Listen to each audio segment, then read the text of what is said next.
Hey guys, it is Tuesday. It's looking a little bit wet outside, but that's alright. It's just a bit after 9:30, I want to say. Woken up pretty early.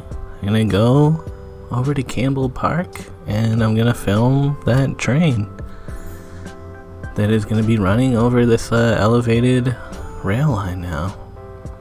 And yeah, it'll be in a YouTube video. I don't know if you guys have heard of the channel RM Transit. It's alright.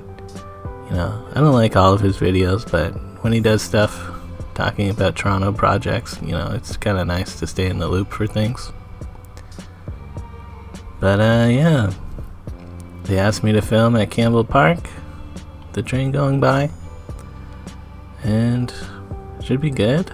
You got a pretty good view of the track, lots of trees, no leaves yet, so you'll actually be able to see the train, whereas I think in the summer you won't be able to see it at all. And I was here early enough to catch the southbound train, which is looking pretty cool in terms of trains. So yeah, getting set up. I brought my mini tripod. I figured a lot of these guys are going to be shooting handheld, so I'll give them a little bit of variety, give them like a lock shot of the view. I'm just hanging out, ready. There's like 3 other guys over there that I talked to earlier. They're also here to film the train. Of course, they gotta walk into my shot. But I started filming at exactly the right time to get the train before it comes into frame. And I also included a clean plate patch to remove that guy if he wants to.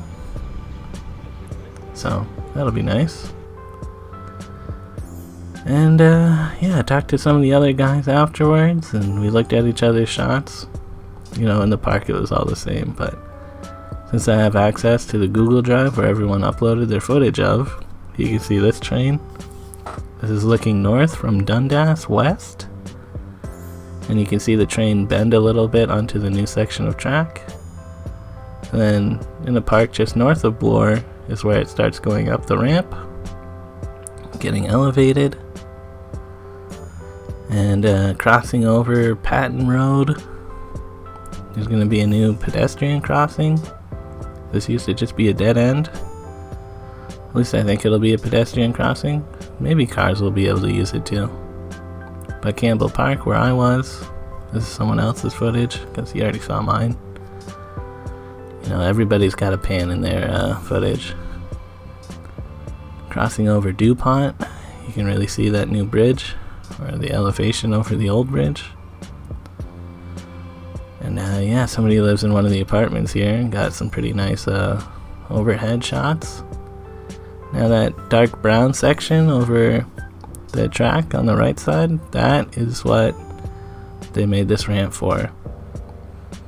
And yeah, so now the train can go over another line where they kind of intersected there, and that's why there was so little service to Barrie. They had like 2 trains in the morning going to Barrie and 4 trains going to Barrie downtown. So now they might be able to do every half an hour, similar to the Lakeshore East and West lines.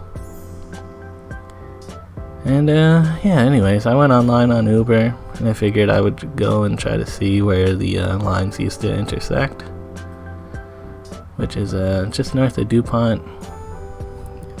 I actually used to live in this neighborhood. There's a ton of new buildings since I moved out here.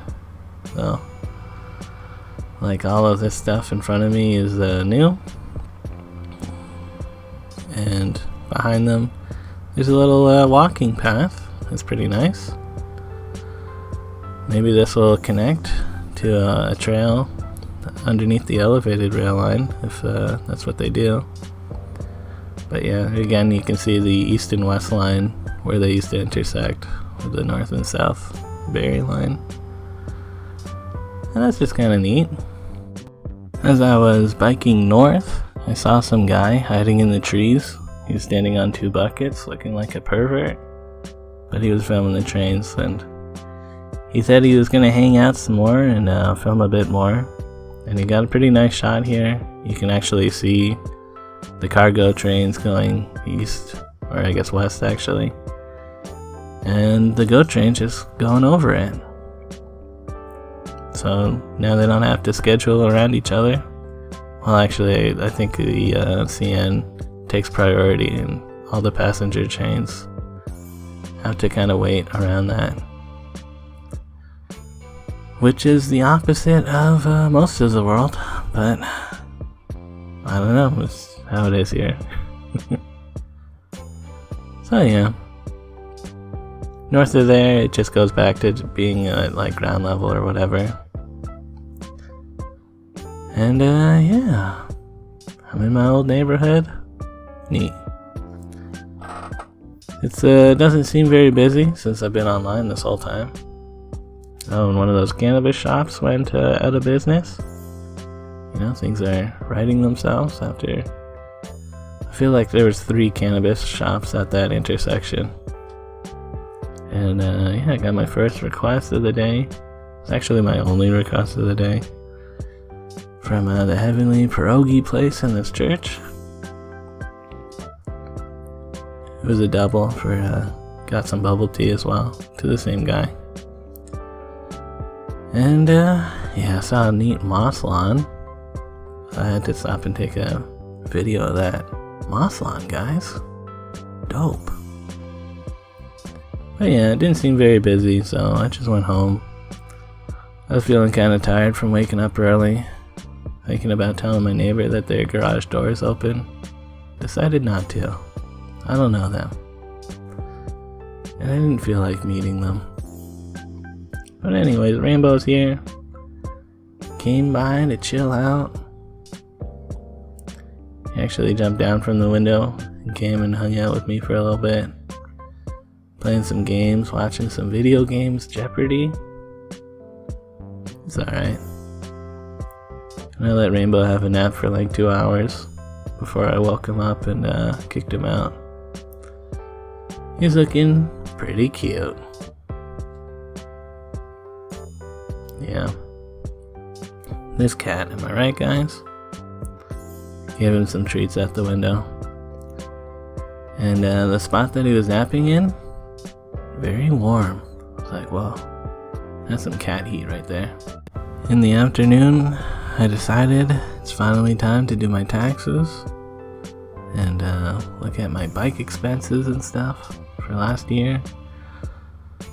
Yeah, it looked like I was gonna have to pay $1,200, but thankfully, to the Canadian Workers Benefit, they're actually gonna give me $200, which isn't a lot back, but for a guy that made like 15 grand, they wanted me to pay over $1,000 in taxes? Like, guys, I'm poor.